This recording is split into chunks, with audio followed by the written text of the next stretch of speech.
hasta la mañana en que vengo a saludarte.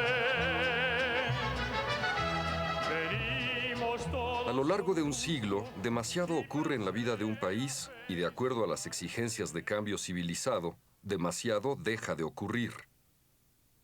En el caso de México, el siglo XX combina inmensos rezagos económicos y transformaciones sociales profundas, adelantos culturales y zonas de atraso violento.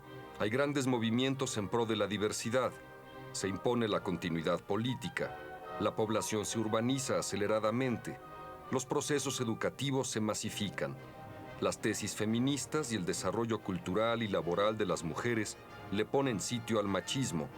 Crece la infraestructura de la difusión y el patrocinio de las artes y las humanidades.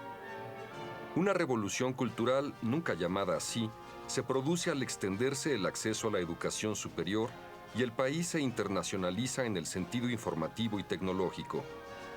Si la desigualdad social se mantiene y acrecienta y el analfabetismo funcional se extiende, millones de personas incluyen ya entre sus saberes a los bienes culturales, las clases medias se expanden, se afirman la tolerancia y la pluralidad, y el siglo XX termina con 30 millones de estudiantes de los ciclos que van de enseñanza primaria a posgrado. De entre las muchas posibles, una lectura del siglo XX mexicano localiza 3 períodos que concentran los cambios radicales: la destrucción y la invención de tradiciones, el sueño de las mitologías y la pesadilla de las realidades. Con lo arbitrario de todo manejo de fechas, estos períodos son la Revolución Mexicana, de 1910 a 1946 aproximadamente, la modernización, primordialmente tecnológica, de 1946 a 1990, también aproximadamente, y a partir de entonces la globalización, una modernización más drástica que obliga a ajustarse a los ritmos de las metrópolis, no tolera excepciones y privilegia la sucesión de espectáculos sobre el desarrollo cultural sostenido.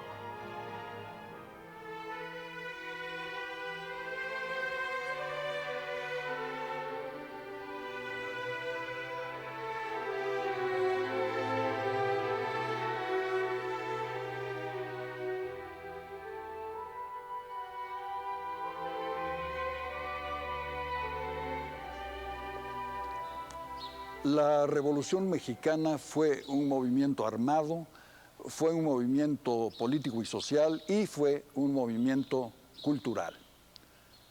Como movimiento armado, quebró el espinazo del ejército federal, el ejército de casta de Porfirio Díaz y Victoriano Huerta, y creó en cambio un ejército popular que no solo ganó batallas, sino que logró algo quizá más importante: relacionó al pueblo mexicano consigo mismo, rompió el aislamiento secular de México, un país dividido entre montañas, desiertos y barrancas.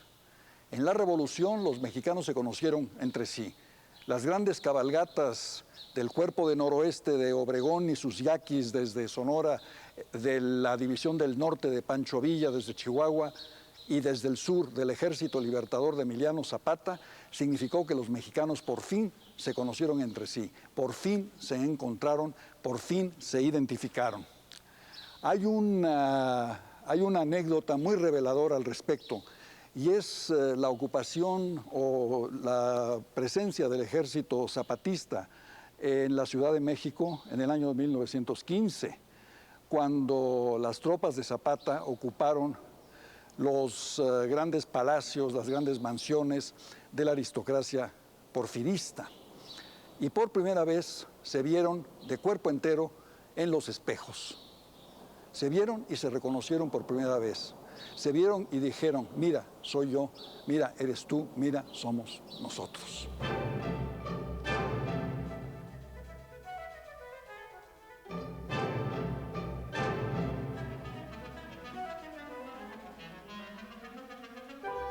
Sea una creencia o el conjunto de hechos políticos y sociales, el consenso declara a 1910 el inicio del siglo XX mexicano.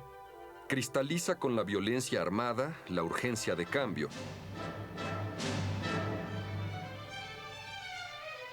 En 1911, al derrumbarse la dictadura de Porfirio Díaz, se resquebrajan formas monstruosas del autoritarismo feudal. Se desplazan cientos de miles a lo largo y ancho del país y hacia Estados Unidos. Comienza la movilidad social. También se precipita lo tan anhelado, la puesta al día de la literatura, las artes plásticas, la arquitectura, la música, el teatro. Un país cerrado en lo esencial ve abrirse numerosas vías de acceso a las experiencias del mundo entero.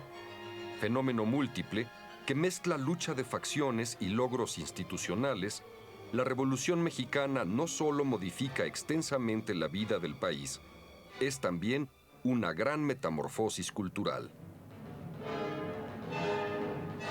Incluso José Vasconcelos la señala en un orden de cosas como un triunfo del espíritu.